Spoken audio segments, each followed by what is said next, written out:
Hola. Qué gusto darles la bienvenida a esta nueva exploración a fondo.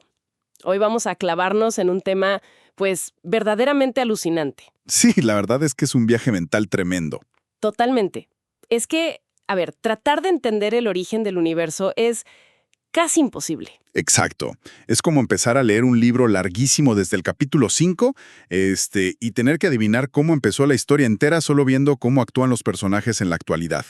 Es un misterio gigantesco. Esa analogía del libro funciona muy bien porque, fíjate, las páginas arrancadas contienen la historia más dramática posible. O sea, el instante en el que el tiempo y el espacio decidieron existir. Wow. Y pues la misión de hoy es desempacar qué fue verdaderamente eso que llamamos el Big Bang, aclarando un par de malentendidos enormes que solemos tener, y luego veremos cómo la física cuántica reciente sugiere que esa flecha del tiempo que siempre va hacia adelante, podría tener curvas inesperadas. O sea, ¿cómo las reglas que crearon el tiempo podrían, digamos, permitirnos hackearlo para ir hacia atrás? ¡Qué locura!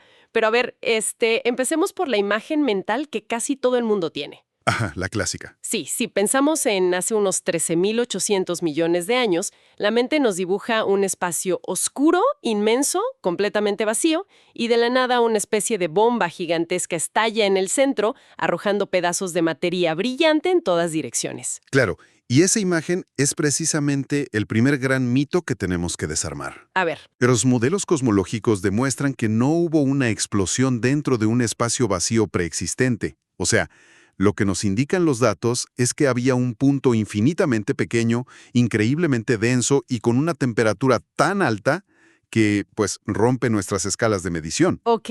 Y ese punto contenía absolutamente todo. Toda la materia, toda la energía e incluso el espacio y el tiempo mismos estaban concentrados ahí. A ver, trato de visualizar un punto que contiene todo, pero mi intuición siempre me pide poner ese punto dentro de algo más grande.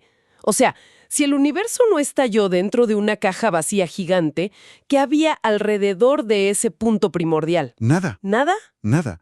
Y es una nada muy difícil de procesar porque no es un espacio oscuro, es la total ausencia de dimensiones. El espacio simplemente no existía fuera de ese punto. Ah, caray. Lo que ocurrió no fue que la materia saliera disparada volando por el espacio, sino que el tejido del espacio mismo comenzó a estirarse, a crecer. Ok, ok. Haz de cuenta un globo completamente desinflado. Si le dibujas pequeños puntos con un marcador y lo empiezas a inflar, Vas a ver que los puntos se separan. exactamente. Los puntos no se están deslizando sobre la goma. Es la goma misma la que se estira y crea más superficie entre ellos. Entonces el universo se estaba inflando a sí mismo. Y bueno, al estirar ese espacio, supongo que esa concentración brutal de energía y calor empezó a disiparse, ¿no? O sea, el calor necesita espacio para repartirse. Sí, totalmente. Y ese es un mecanismo de enfriamiento fundamental para nuestra existencia. Al principio la temperatura era tan absurdamente alta que ninguna partícula podía quedarse quieta. Era un caos. Una sopa hirviente donde todo chocaba a velocidades extremas. Imagina intentar armar una frágil torre de cartas en medio de un huracán categoría 5. ¿Imposible? Imposible construir nada, exacto. Solo cuando el espacio se expandió lo suficiente y la temperatura bajó drásticamente, pues las partículas primordiales pudieron calmarse.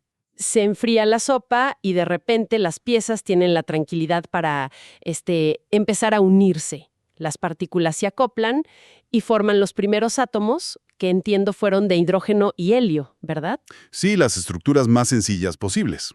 Y ya de ahí la gravedad hace su trabajo de diseño.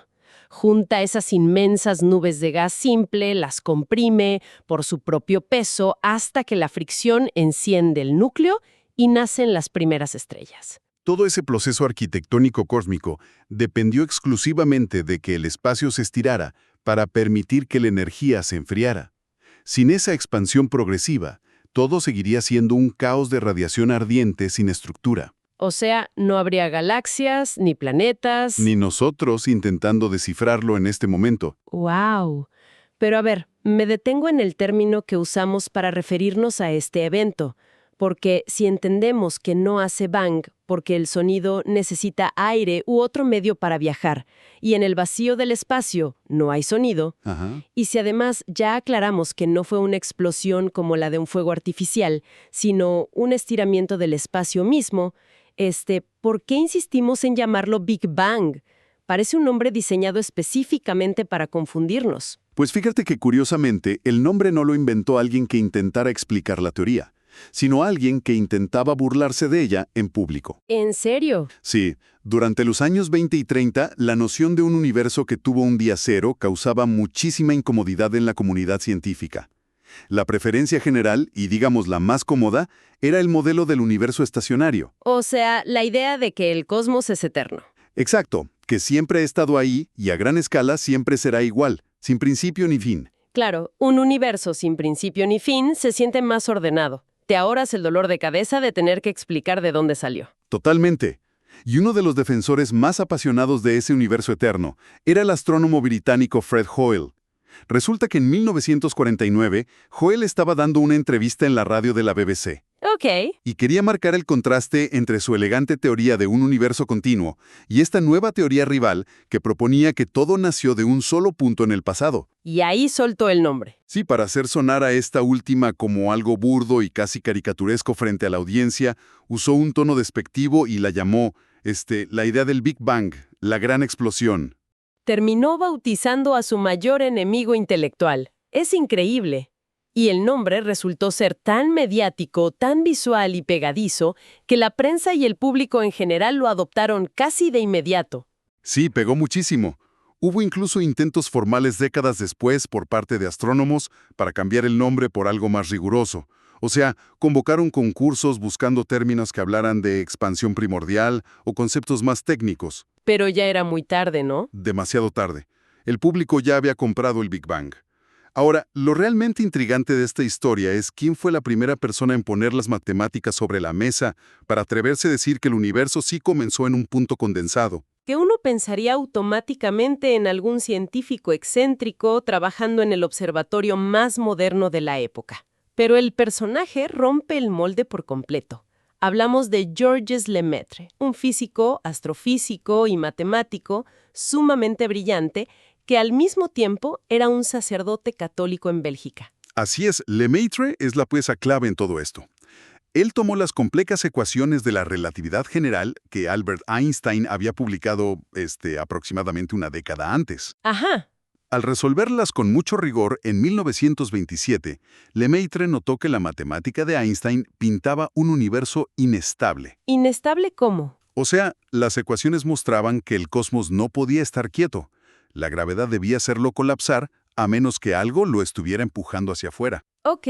Entonces, Lemaitre razonó que si el universo se estaba expandiendo hoy, al retroceder el reloj hacia atrás, toda la materia debió estar cada vez más junta, hasta llegar a un único átomo primitivo en el inicio absoluto de los tiempos. Me pongo en los zapatos de Lemaitre intentando presentar esta idea. O sea, tienes tu modelo matemático impecable, fundamentado en el propio trabajo de Einstein, y cuando se lo presentas al genio en persona, Einstein te frena en seco. Sí, fue un choque fuerte. La anécdota histórica cuenta que Einstein le dijo de frente que sus cálculos eran correctos, pero su física era abominable. O sea, es como si el arquitecto más grande del mundo se negara a creer que su edificio se está moviendo. Exacto.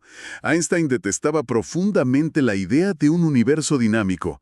Estaba tan aferrado a su visión filosófica de un cosmos estático y pacífico que cuando diseñó sus ecuaciones originales y vio que predecían movimiento, hizo algo muy usual. ¿Qué hizo? Introdujo un factor matemático completamente inventado, la llamada constante cosmológica. Era básicamente un número puesto ahí a la fuerza en el papel para equilibrar la atracción de la gravedad y mantener al universo quieto en su modelo. Es como si diseñas el plano de un rascacielos y te das cuenta de que los números dicen que la estructura se va a balancear violentamente con el viento. Pero en lugar de cambiar el diseño, te inventas una fuerza mágica en los cálculos para convencerte de que el edificio va a ser perfectamente rígido. Es una gran analogía. El problema para Einstein es que muy pronto iban a mostrarle cómo los ladrillos de su edificio sí se estaban separando en la vida real. Sí, y ese golpe de realidad La prueba visual llegó en 1929 con el astrónomo estadounidense Edwin Hubble. Ah, el del telescopio espacial. El mismo, pero en ese entonces él estaba usando el telescopio más avanzado de la época en el observatorio de Mount Wilson, en California. Lo que descubrió cambió la astronomía para siempre, usando el análisis de la luz que nos llega de las galaxias. A ver, pausa ahí. ¿Cómo funciona exactamente eso de analizar la luz para saber que una galaxia gigantesca se está moviendo? Porque obviamente no puedes verla moverse en tiempo real a través del telescopio. Toma millones de años. Tiene que haber un mecanismo específico detrás de esa medición. Claro, piensa en el sonido de una sirena de ambulancia en la calle.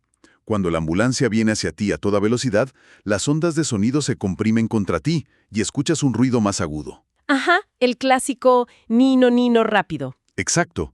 Y cuando la ambulancia te pasa y empieza a alejarse, las ondas de sonido se estiran en el aire y la sirena se escucha notablemente más grave. Sí.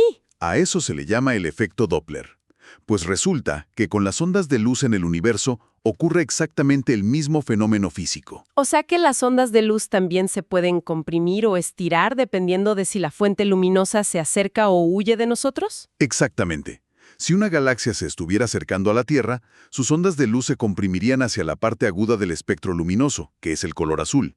Pero si una galaxia se aleja, sus ondas de luz se estiran hacia la parte grave del espectro, que corresponde al color rojo. Ah, el famoso corrimiento al rojo. Ese mero. Hubble analizó los espectros de luz de múltiples galaxias y vio que casi todas tenían este corrimiento hacia el rojo. Definitivamente se estaban alejando.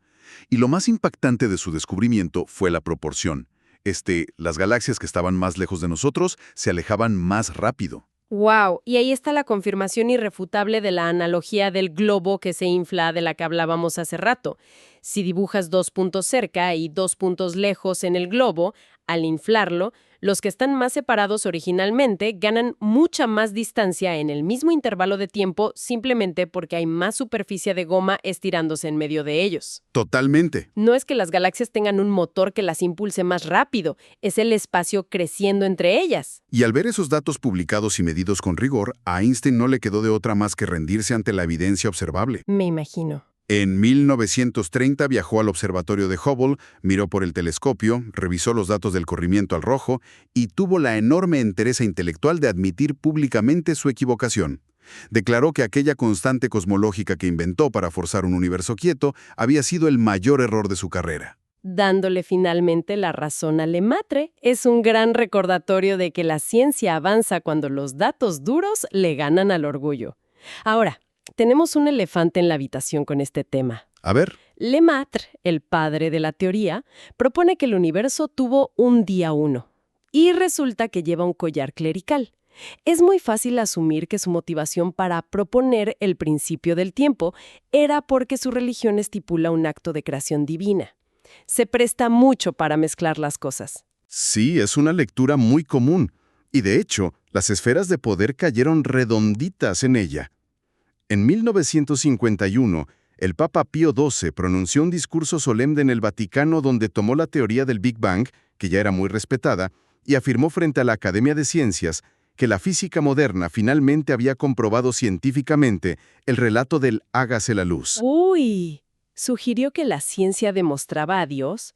Sabiendo lo que sabemos sobre el rigor matemático de Lemaitre, dudó mucho que se tomara ese discurso papal como una medalla o una victoria personal. Para nada. Le causó un nivel de estrés inmenso. Lemaitre contactó de manera privada y diplomática a las autoridades del Vaticano para pedirle encarecidamente al Papa que dejara de usar su física cosmológica para validar cuestiones de teología. ¡Wow! ¡Qué interesa! Sí, él era extremadamente cuidadoso, casi celoso, en mantener una frontera estricta entre sus dos vocaciones. Es admirable esa disciplina mental. Es como tener, no sé, un mapa topográfico detallado de una ciudad que te muestra el relieve, el drenaje y las líneas del metro. Y otro documento poético que te cuenta la historia emocional y las esperanzas de los habitantes. Me gusta esa imagen. O sea, no puedes usar el mapa topográfico para entender por qué la gente de un barrio está triste, ni puedes usar la poesía para encontrar la tubería rota. Son 2 herramientas que exploran dimensiones completamente distintas de la misma ciudad. No compiten, simplemente muestran cosas diferentes. Y Lemaitre creía profundamente en esa división. Para él, forzar que un mapa explicara el otro terminaba abaratando tanto a la ciencia como a la religión. El Big Bang explicaba la evolución de la materia basándose en la gravedad y la radiación, pero no probaba ni negaba a un creador divino. ¡Qué claridad de pensamiento! Y gracias a esa línea que él mismo marcó, el modelo cosmológico pudo ser evaluado y criticado por la comunidad científica basándose únicamente en números. Y las pruebas físicas siguieron dándole la razón décadas después.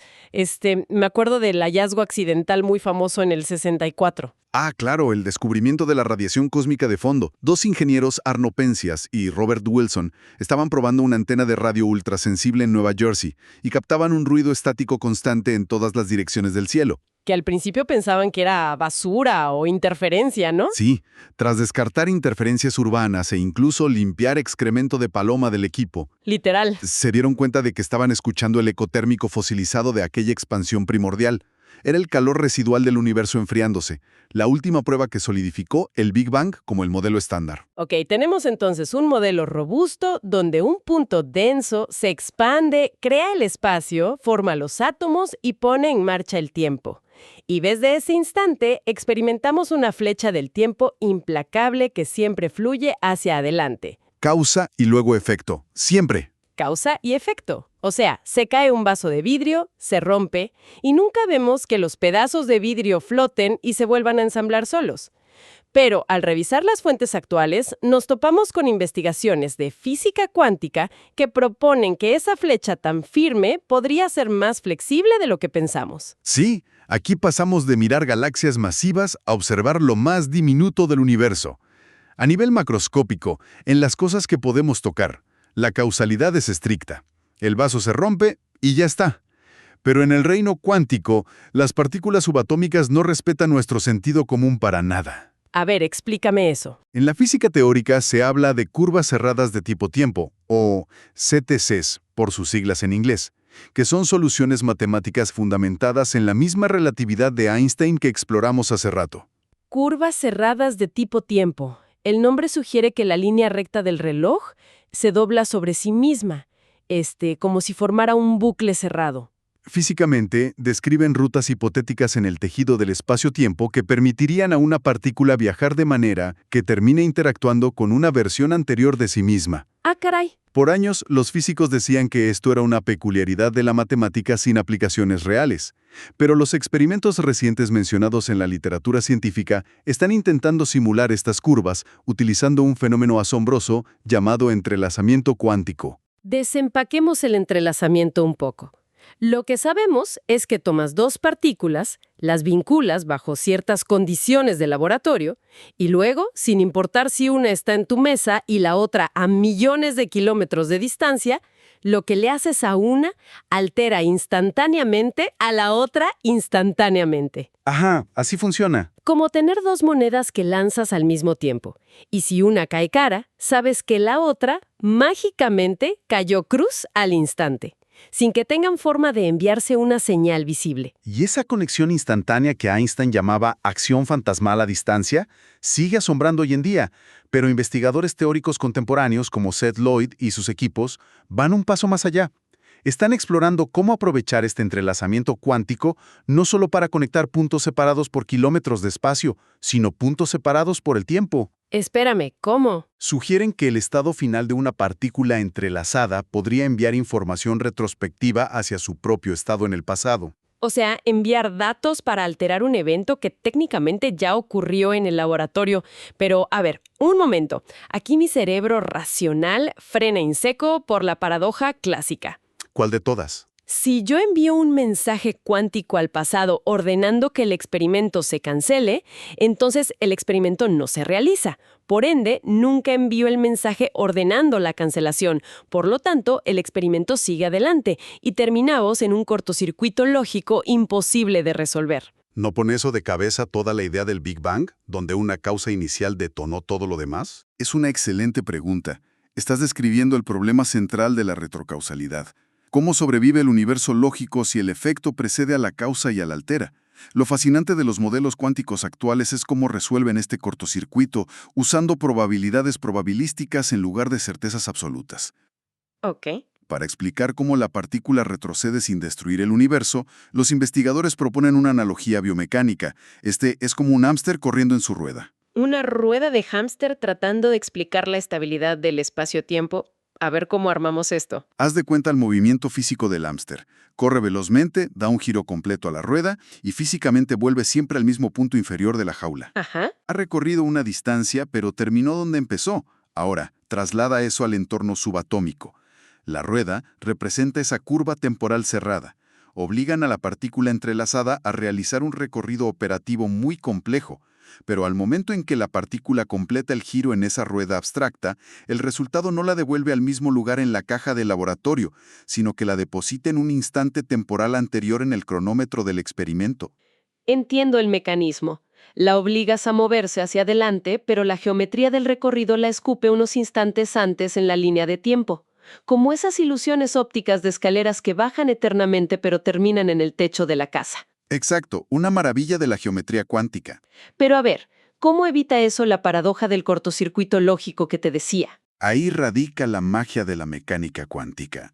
La regla matemática que evita que todo colapse es que el universo cuántico preserva la coherencia. Si el experimento intenta forzar a la partícula a que cometa un acto paradójico radical que anule su propio viaje, Como lo de cancelar el experimento. exacto, la probabilidad cuántica de que esa trayectoria ocurra se vuelve literalmente cero. ¡Wow! El universo prohíbe el viaje si destruye la consistencia del pasado medible, pero, y aquí viene lo revolucionario, sí permite que el estado en el futuro ejerza una influencia sutil en variables difusas del pasado que aún no estaban firmemente determinadas. O sea, de manera que no es un viaje en el tiempo al estilo Hollywood, donde cambias la historia a tu antojo.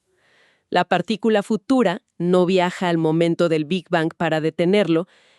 Simplemente, bajo este esquema de retrocausalidad, el desenlace del experimento interactúa con las posibilidades del inicio, ajustando las piezas de forma que ambas cosas tengan sentido lógico simultáneamente.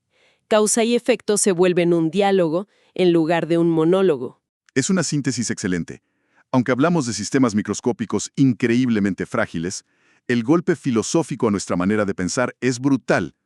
Nos replantea la naturaleza fundamental del tiempo. Ese reloj universal que inició con el estiramiento del espacio hace 13.000 millones de años, tiene reglas que, en su nivel más diminuto y fundamental, pueden operar en ambas direcciones sin romper las leyes físicas. Hemos abarcado unas distancias mentales enormes hoy. Empezamos intentando forzar nuestra imaginación para visualizar la ausencia del espacio mismo, antes de que aquel punto infinito se estirara para darnos un universo capaz de enfriarse, estructurarse y crear elementos viables. Un inicio verdaderamente inimaginable. Y también conocimos el drama humano detrás del hallazgo, con Einstein viéndose forzado por las ondas de luz roja de Hubble a corregir la plana frente al pizarrón. Y vimos a Georges Lemaitre trazando esa línea de respeto fundamental entre observar el cosmos con telescopios y darle sentido a la vida mediante sus creencias, protegiendo así la pureza del método científico. Así es, y terminamos sacudiendo los cimientos de esa expansión ordenada, dándonos cuenta de que la física cuántica abre un camino para que el futuro le murmure al pasado. ¡Qué poético! Estos descubrimientos sobre entrelazamiento y retrocausalidad cuántica nos muestran que la ciencia actual sigue retando nuestra intuición humana diaria de maneras espectaculares. Totalmente. Agradecemos muchísimo el valor que tienen estas conversaciones.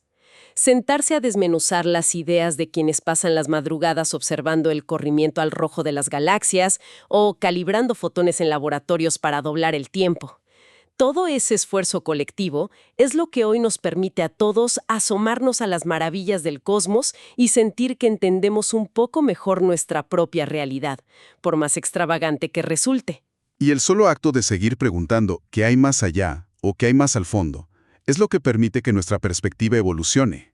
Es un recordatorio fantástico de que el universo todavía esconde trucos maravillosos en sus engranajes más pequeños. Ojalá que a la gente que nos escucha, la próxima vez que escuchen la bocina de un coche cambiar de tono al pasar por la calle, o vean caer unas gotas de lluvia con ese orden tan rígido que marca el tiempo que fluye hacia el futuro, el universo les parezca un sitio más cercano, menos rígido y profundamente más asombroso de explorar. Pero antes de irnos, queremos dejarles una idea flotando para que la mente siga trabajando. Sí. A ver, si consideramos válida esta premisa de la física teórica, donde, bajo ciertas condiciones extremas en el reino cuántico, el resultado final de un sistema tiene la capacidad de fluir hacia atrás para influir retrospectivamente en su propio comienzo. ¿Qué pasaría si nos atrevemos a llevar ese concepto a la magnitud del universo entero? ¡Uf! ¡Qué pregunta! ¿Existe la posibilidad de que nuestro cosmos no haya sido únicamente empujado hacia adelante por las presiones iniciales del Big Bang, sino que, de alguna manera sutil y cuántica, esté siendo moldeado por las condiciones de su propio final? ¡Wow! Tal vez, en una escala que aún no podemos percibir, las últimas páginas de ese libro inmenso dictaron silenciosamente las letras exactas con las que se escribió el primer párrafo. Hasta la próxima inmersión profunda.